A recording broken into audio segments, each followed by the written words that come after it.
Good afternoon, everybody, and welcome back to Telmix's YouTube channel and broadcasting area. We bring you these broadcasts very regularly, as you probably know, really just to talk to you about some things that are happening in the market space, some things that are happening in the industry, and share some of the insight and advice from various panelists across the economy and across the board. And today's no different. So my name is Katie Roberts. Welcome back if you're joining us again. And I'm joined by Tim Seaborn, a Telmix independent consultant and an absolute stalwart in the HR and learning and development community. And we are talking about change management and all of the challenges and opportunities that brings for organizations in the world today. So Tim, thank you very much for your time. I wonder if you can just take us through a little bit more of your background, tell the viewers who you are and what keeps you busy during the day. Okay, well, thanks very much, Katie. It's a pleasure to be here. So good afternoon to everyone. My background is, as you said, sales and marketing originally. Actually, I started in retail management, went into sales and marketing, and then a little bit of a late entry into learning and development and HR. In fact, I only joined HR, my first HR department, about 15, 16 years ago.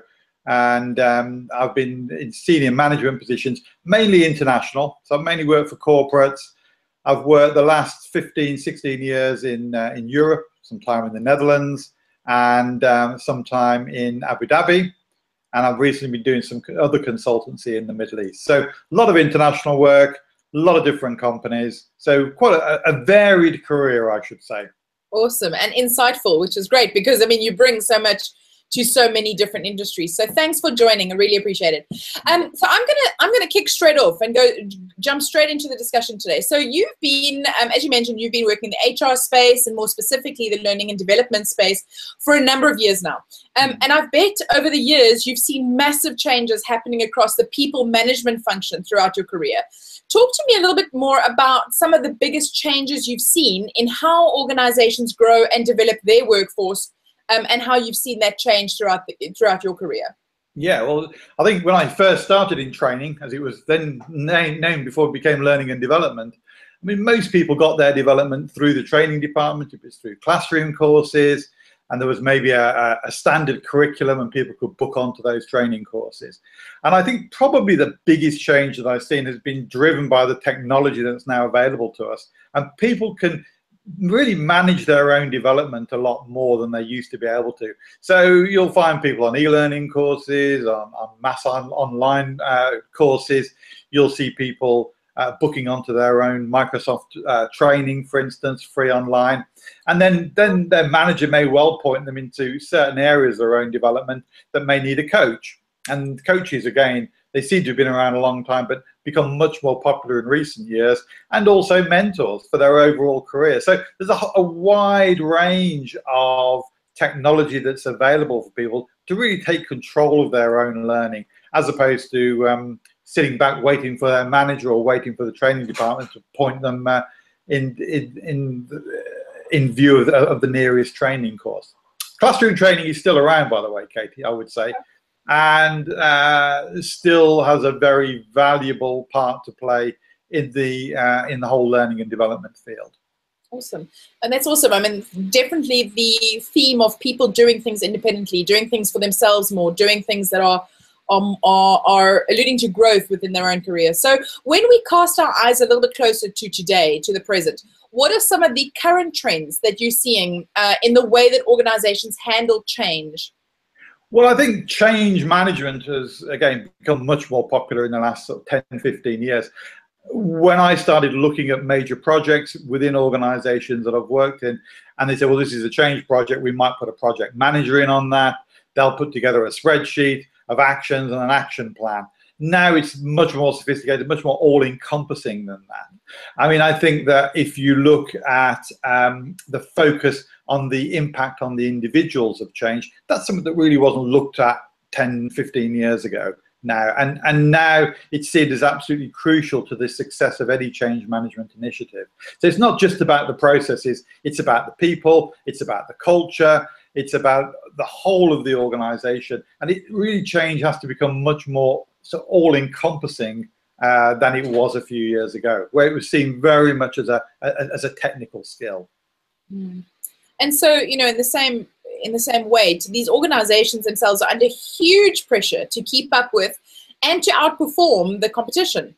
So what does that say about the changing, excuse the pun, the changing attitudes towards change?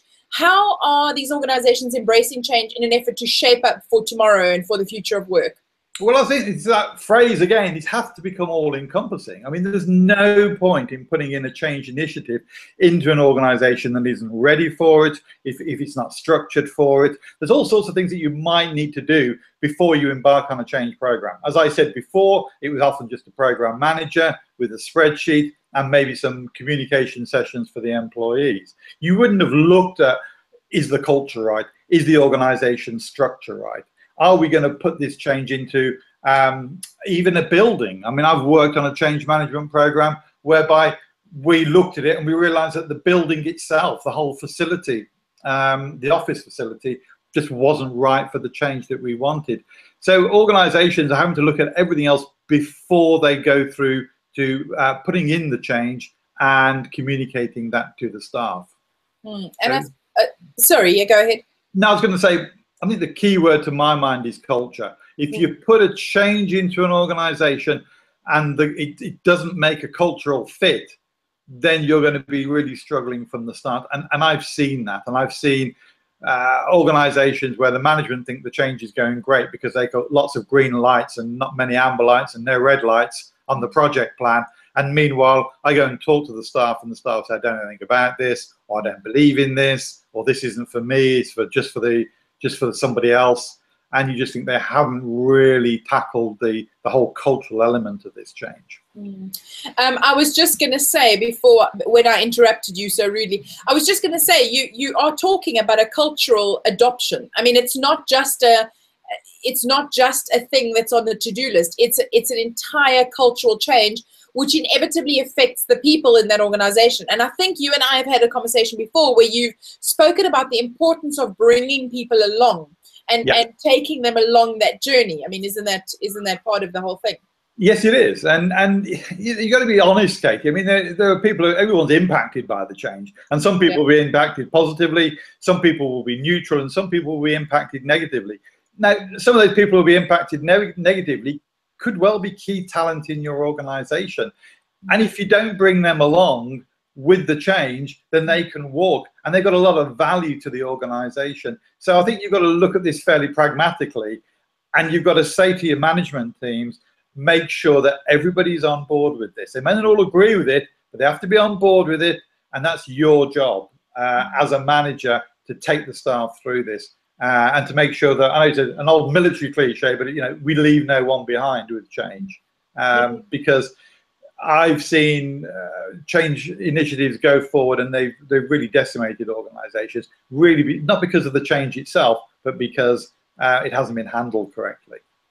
So when we look at why, or the reasons why some change management initiatives fail, are there any particular reasons that jump out other than what you've mentioned, as to why sometimes organizations with the best intentions, they try to implement something, but it just doesn't bring results, or at least the results they were hoping for? I think it's about pre-planning. I mean, change initiatives do fail, and a lot of change initiatives fail, but for a much wider variety of reasons that people know. Now, I mean, I'm honest enough. I've gone through a lot of changes, a lot of change programs in my time, and I've implemented a lot. And I'll talk about a couple of failures, if you like. So I think that's quite important. Those are the ones that you learn from.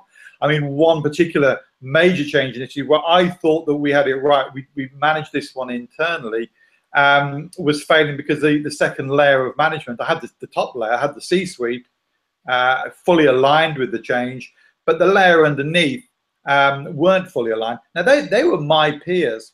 And that's one of the things we've talked about before, Katie, is sort of internal and external, and the advantages of external people getting involved in change programs. Now, when I worked on that one and I was internal, my peers were the ones who were undermining the change.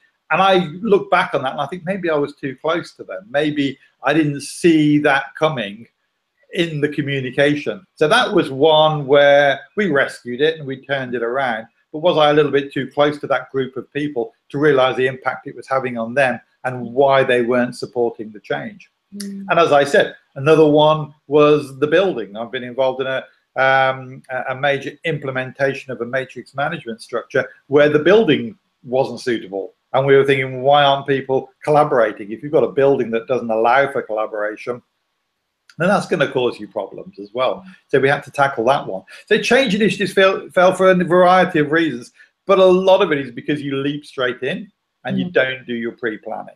All right, and pre-planning is not just getting that spreadsheet together with all the milestones. It's about thinking about the organization as a whole and thinking, now what's going to be the impact on the people when we implement this? Changing the processes is the easy bit. Absolutely. It's asking those difficult questions, isn't it? It's often so Tim, you started, as you said, you started your career in retail and soon expanded into the automotive and new technology industries in both the public and private sectors. If you had to take a snapshot of the way industry as a whole, or maybe whether similarities or not, but the way industry addresses change and change management practice, what would you say there are similarities across industries, or would you say that each industry has its own change management hurdle to face? I think it's got it. I think, first of all, I'd say there were a lot more similarities. I mean, across most people-related issues, to be honest with you. I've worked, as you say, in retail, I've worked in automotive, I've worked in high technology, I've worked in finance. I'm now doing some work in the public sector as a consultant, and I've worked in 20, 30 different countries, overall. And there's a lot more that is similar than is different. Okay, but I would say that there are different hurdles to overcome depending on your industry. One I particularly enjoyed was when I was working in automotive, and change seemed a little bit easier in the automotive sector. And when I look back on it, I was working then for a Japanese manufacturer who'd opened a plant in the UK. And we had a factory down the road who embraced change on a daily basis. And they completely changed their manufacturing style. They completely changed the processes, and that became part of the DNA. So when you've got that down the road as an example, if you like, then that is, you think, well, if they can do it, then we can do it. And I always used to think that the sales and marketing team was sort of driven along by the team down the road at the factory, who would take all sorts of challenges and meet them. And you say, well, then we should be able to do that as well. So if you've got a good example, then that does help. I think the other thing that I would say is, as you say, more recently I've been doing some work as a consultant in the public sector. I think there's a great appetite for change in the public sector, and more so than ever before. But that is a little bit more different, a little bit more difficult. The length of service of people in the public sector tends to be longer. And so as people stay in organizations longer, then they can become more resistant to change. But there is certainly a great appetite amongst the public sector as a whole. And they're very keen to learn from my experience in the private sector. And that's really interesting. Why do you think that is? Why do you think the public sector is so keen for change? Well, I think that they don't experience the amount of change. I mean, for instance, when I joined what was UPC, and I joined, then became Liberty Global. But when I joined UPC, I think I was employee number 60 back in 2000 in Amsterdam. Now, when I left, they just completed the takeover of Virgin Media, and then there was about 34,000 employees. So you don't see that type of enormous growth that you see in the private sector, and all the ups and downs in the private sector. It's been a lot more stable. I think now when you talk to people in the public sector, they're starting to see some of that, if you like, disruption. I mean, I was certainly in a central government department recently, and they were talking about Brexit and the impact that Brexit has on their department, which is an enormous game changer. Now, that is the sort of thing that private businesses have had to deal with through competition and things over the years. But for the public sector, they're just starting to experience that. That's really interesting. I mean, we could. There's so many questions I want to ask you specifically about that, but maybe we'll come back and do the public sector as a whole. I want to just talk about independent consulting for a second. That's why you are here, and that's why I'm here. You've been working independently now for a number of years, following a hugely successful career. And leading HR and L&D functions, etc., and then also yourself transforming organizations into almost new entities. your experience, why do you think organizations are turning to independent consultants to help them with such a huge strategic part of their organization and their culture, to get them back on track? Well, I think as I said, I've got a bit of an echo there, Katie. Sure. I'll mute myself. I'll mute myself, and then you won't hear me. That's okay. I can hear it now. I think that it's what I said about looking at the organisation from an all-encompassing viewpoint, and also tackling those difficult questions. It is a lot easier for somebody to come externally to tackle the difficult questions and look at the organisation. I mean, look at myself. I gave the example earlier. When I was a vice president and running the HR operation, I implemented a change program that was actually being held up by my fellow vice presidents. And I was a little bit too close. Now, I thought I was on top of my game then, but I didn't see that one coming. I've got a feeling that as an external consultant, I would be able to see things much more objectively. It's very difficult when you're in an organization, especially an organization you've been in for a long time, to say, yeah, you're objective. You're not subjective at all. It's easy to say, but it's much more difficult to do. And I would say, as an independent consultant, you can go in there and say, well, these are the things that you need to do. I could do it for you now, but I'm gonna need some help internally as well. So you're gonna need to take me with you. And almost the best programs are ones where you get internal and external working together, almost like a seamless team. That's awesome. That's great. I think a lot of fellow consultants find the same thing. You know, they bring an independent, unbiased approach, you know, and they almost are more able to ask those questions that maybe, you know, they're slightly more removed from the organization. They're able to ask those questions that need to be asked. So, you know, when we look at that old anecdote that rings so true in this sense, you know, failing to plan means planning to fail. And when it comes to organizations who are not actively embracing and acknowledging change and therefore taking action on what needs to be done, surely they are most certainly headed for failure. What are your predictions for organizations who are not willing or not actively embracing change? What do they risk ending up as? They risk ending up as nothing, Katie. I mean, that's the key to it. I mean, I think that if you only have to look at disruption around, and a lot of organizations I've worked with are facing disruption of some form or another. I read somewhere the other day that 40% of businesses that are currently leading their field will be gone within 10 years as their industries become disrupted and technology moves into their field. So yeah, technology is one thing.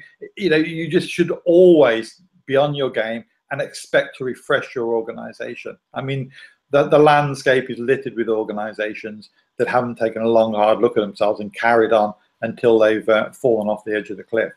And just, you know, change is a wonderful thing. And so you should be able to embrace it. Yeah, I mean, you just look at this past couple of weeks and there's just huge organizations that are facing massive challenges, you know, whether it's Toys R Us or Monarch Airlines, or, you know, it's just big names after big names that have failed to innovate or woken up to innovation too late, and not looking at what's ahead, that are now in a really difficult situation. Yeah, and I would say, I mean, yes, you're right about technology and things like that and change. I'd also say customer service. If you look at Yes. what has happened in other areas, the customer is king has never been more important than now. And that is a real change in culture. Putting the customer first and at the forefront of your organization is one of the most difficult culture changes you make. If you don't do that, someone else will come along and do that. And we've seen that in the airline industry. Just in absolutely. I mean, and it's not just, you know, because everybody says, yes, the customer is always first, always comes first, but it's now being tested, isn't it? The core of an organization's heartbeat really is being tested as to whether they are really doing what they say and saying what they do. And this is where you're seeing, you know, they may have, you know, all the necessary verbal expression of, you know, satisfying the customer requirements and delivering the best service, etc. But it gets tested, and it's when you get tested where you kind of see the true champions outperform the rest. Yeah, absolutely. And again, that comes down to customer service. It's not just about saying the right thing or doing the right thing. It's about having the right structure, having the right people in place, having the right numbers of people in place to give the customers what they need. So there's a whole range of of people issues and indeed process issues behind that. It's not just getting the individuals on a quick customer care course. Absolutely. And so, Tim, in closing, if you had to give us Tim's top tips for preparing for and rolling out change management initiatives, whether it's within your HR function or your operational structure or even your overarching organizational strategy for your business as a whole, what would they be? What would you do? I think that probably the number one has got to be take the difficult decisions. Don't think you can lay on a major change in your organization without looking, as I said, things like organizational structure. I mean, that's the key to it. Is it correct? Are you going to have to move departments around? Take some tough decisions. Is your organization incentive program, is your reward program suitable for the change that you're going to put on into the organization?